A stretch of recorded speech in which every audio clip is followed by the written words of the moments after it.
So we have an update also about this Dallas salon owner, Shelley Luther. Do you guys remember her? Here she is trying to throw her restraining order in the wind. Of course, that didn't go very well. She wanted to reopen her business early, telling the judge she did it so her hairstylists could feed their kids. Well, now it turns out she received $18,000 from the Paycheck Protection Program, or PPP, as part of the government relief efforts. Luther said she got the funds 2 days before her court date and didn't know what it was. So this is much more nuanced, so let's take a look at how she explained it on The View.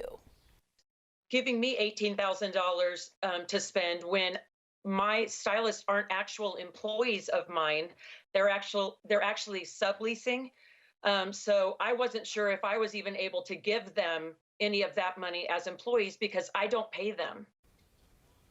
Okay, so I am just going to be honest with you guys. I find her very unlikable because she got that money and then sort of refused in this way. But I also understand her argument. She's not a lawyer or an ethicist. She doesn't pay her employees. That's not her business. So should she have used that money for them?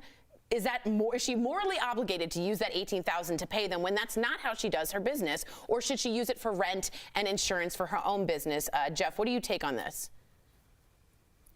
Listen, Tori, here's the bottom line. She took that money and was selfish with it. Is she legally obligated to pay her employees that she doesn't pay normally? No. But moving forward after this, are you, as a customer, going to go to that salon knowing she owns it and didn't take care of her quote-unquote employees during this tough time?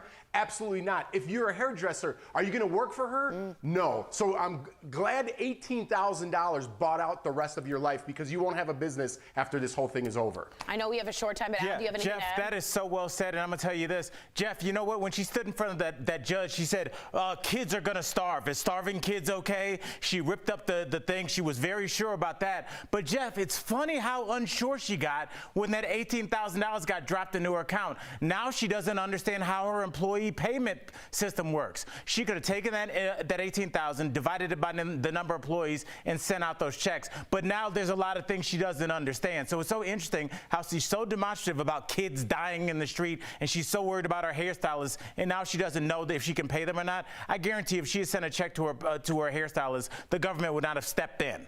I agree, and I'm just simply saying for the other side, at some point, she's not obligated to do so, and maybe she didn't know because she isn't someone who reads the fine print. I'm just giving the other side. Now we're talking about fine print. That's right. Well, there was fine print on that summons that she ripped up.